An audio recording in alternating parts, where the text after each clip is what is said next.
Here for KDTV.com, and we're privileged to be sitting in the room with a good friend of mine, Roger Richman. And Roger, rather than me tell all about who Roger Richman is, we see the Marylands sitting in front of you.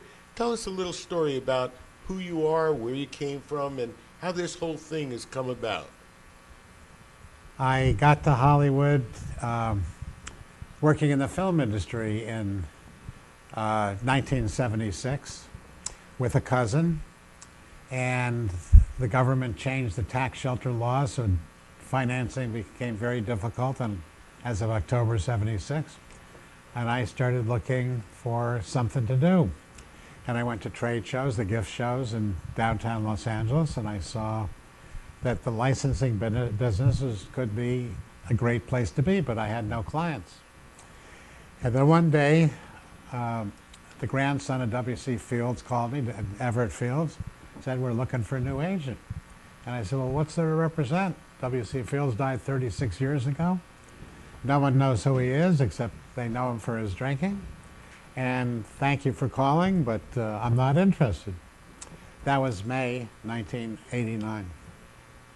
I floundered around for 6 months until one day the California Supreme Court handed down a decision, an 80-page decision, which I didn't understand then, and I probably wouldn't understand today, that said that a family does not have any rights to protect the persona of their celebrity kin. Celebrity, persona meaning name, voice, likeness, signature, image, photograph. And in that 80-page decision, I did find one paragraph which said, however, this decision does not prevent a family from protecting their kin's rights if they can establish that the celebrity, while alive, created a common law trademark. And I didn't know, after law school, didn't know what a common law trademark was. I know what a statutory trademark was, which you pay a few dollars and you hire a trademark lawyer and you get a certificate in Washington, which is good for 10 years. And I soon found out that a common law trademark was usage. Well, coincidentally, W.C. Fields, who was a great showman, a great pitchman, actually in 1917 or 1918 came out with a line of men's cologne. So thereby creating the beginning of a commercial name. In 1938, he came out with an F&B doll, which is then one of the most popular dolls, and then they actually came out with another W.C. Fields doll in 1985 or something, and thereby further bolstering this common law trademark. So despite the decision which held against other families because their families didn't do merchandising, the celebrities basically didn't do merchandising then, and today a lot of the big celebrities refuse to do merchandising. It's beneath them in one way or another.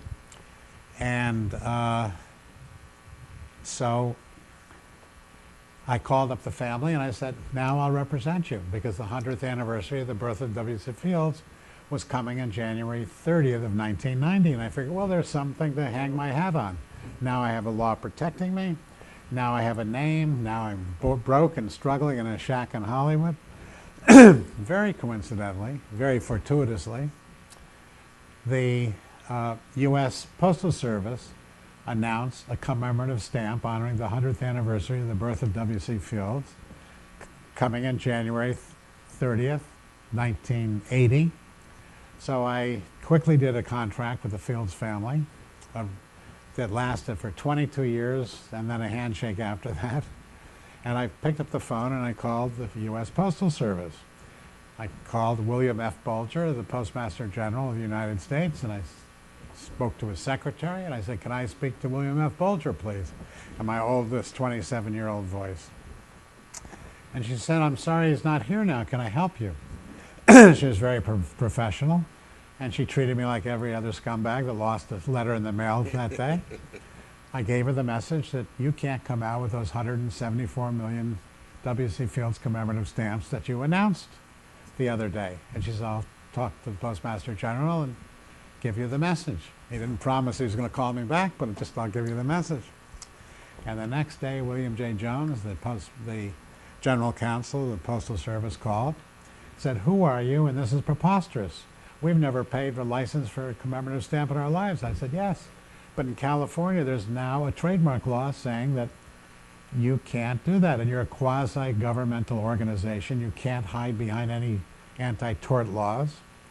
And I found out that you have your own licensing division, and you're doing cufflinks and glassware and curtains and trays, and you're in the merchandising business. And you have to pay us a royalty for that stamp." Well, as a young, struggling nobody, I quickly calculated that 174 million times 15 cents a stamp, which is the price then, times 10% royalty, hey, I could be doing okay for a change. It's a little change. A little change. However, they said, if you dare charge us a royalty for that stamp, or try to charge us a royalty for that stamp, we'll burn all 174 million which have already been printed. Well, I knew the family wanted the honor of having a commemorative stamp. And so I worked out a deal where they paid me 50% of their average income of their usually 22 commemorative stamps every year. So I got a check for $2,065, which I still have photostated and hanging on my wall, along with a letter from the Postmaster General, you know, here's your check, and Wow. I'll never want W.C. Fields to tweak our noses again and stuff like that. And that was the beginning of the licensing industry of deceased celebrities. I call them legends. And here we are today. I heard another name on, I guess it was 60 Minutes. They're now calling them D-Lebs. D-Lebs. That's kind of a new word. New, yeah, dead celebrities, yeah. because as you know from Michael Jackson's stories, and you know, hundreds of millions of dollars. So actually, we could relate back that everything that you've done started from W.C. Fields' Cologne in 1917 being the start, the actual start and reason that all of the dead celebrity commemoratives now require some sort of licensing agreement. Well, that's true, except there was more to it. There was more to it, because my licensing program got very large. I ended up with 37 licensees with W.C. Fields, and then other celebrity families came to me that didn't have this merchandising, common law trademark merchandising in their lifespans. So I realized that in order to maintain my foothold in my shack in Hollywood, I'd have to write a law.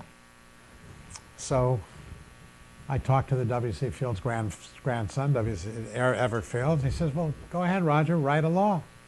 I said, "You're going to help us pay for it?" He says, "No, you do it."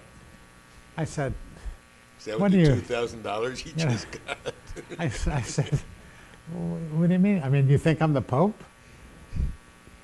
And he says, "Yeah, go ahead." So I went ahead. I called John Wayne, the son of I'm called Michael Wayne, the son of John Wayne, and we started collaborating together. And I ended up co-authoring the California Celebrity Rights Law, which was enacted in January 1st, 1985, after a 2-year battle in Sacramento against all the broadcasters and the film studios and the big merchandising agencies.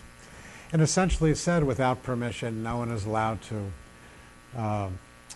advertise an item or a celebrity or produce an item without permission of the family of the celebrity.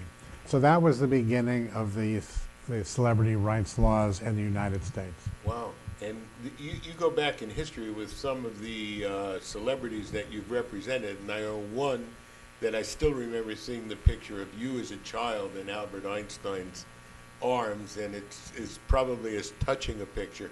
So what was your association with the Albert Einstein family that brought them into well, doing my some things? father was a rabbi. We lived in Washington, D.C.